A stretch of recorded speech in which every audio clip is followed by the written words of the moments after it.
Welcome to this tutorial on how to download and use Spotify. This tutorial is meant to be an introduction on how to use Spotify's desktop application and its many great features. By the end of this video, you will know how to use the Browse tab in Spotify. You will also be able to search for artists, songs, or even albums that you like.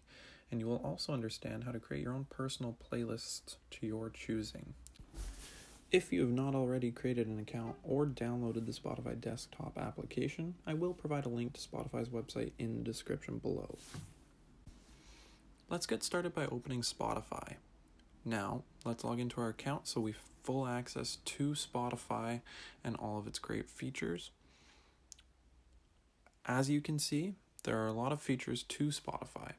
On the left, we have the Explore tab, which gives users the options to browse popular playlists, podcasts, top charts, genres and moods, new releases, and even upcoming concerts, which is really cool. The Radio tab allows you to create your own personalized radio station based off of songs, artists, albums, or genres of your choice. Your library is your one-stop shop for everything that you like. Once you use the application enough, it will actually curate playlists based off of your listening experience. It also stores recently played music and your favorite songs catalog.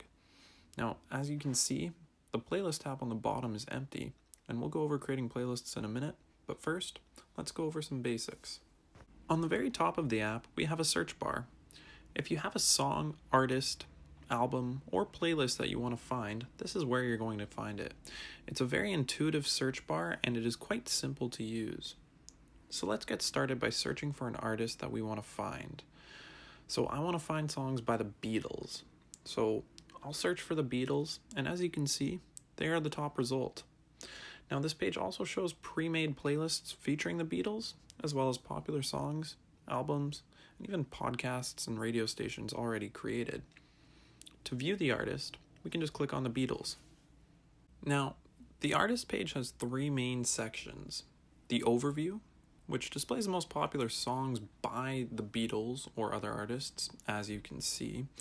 Now, it also displays how many times each song has been played. Further down, you'll also see that all albums released by the artist are listed, as well as any singles and EPs created by the artist. Now, the second section in the artist page is the Fans Also Like tab. This tab is great for when you are trying to explore and discover new artists with similar sound to your current listening experience. Lastly, the third section, which is my personal favorite, is the About tab. Now, here you can see images of the artist, read a biography about them, and you can also see how popular they are across the world. You can see how many monthly plays that artist gets, and you can also see what cities listen to the artist the most. Now that you understand the basics of Spotify, let's get into playing songs, saving songs, and creating playlists. So to listen to a song, as you can see, all you need to do is double-click the title and it will start playing. At the bottom, we have the ability to rewind, play or pause, as well as fast forward with the Control tab. If we find a song that we want to save, all we have to do is click the heart icon and it will save into our favorite songs catalog, which is in the Explore tab. Finally, let's create a playlist. So to get started, let's click the new playlist icon in the Explore tab. We can title the playlist whatever we choose, and we can provide a description for it as well. Once our playlist is created, we do need to fill it with songs, and there are three different ways to go about doing this. Once we have a song that we want to add, we can press the triple dot beside the title of the song, and we can choose the Add to Playlist option. The second choice, you can click and drag the title of the song over to your newly created playlist, and an add icon will appear beside the title. Now, if you're playing a song that you want to add, all you need to do is just drag the album artwork to your new playlist, and it will also add to the playlist as well. Now that's it. You just learned the basics of how to use Spotify's desktop application. Thanks for watching, and happy listening.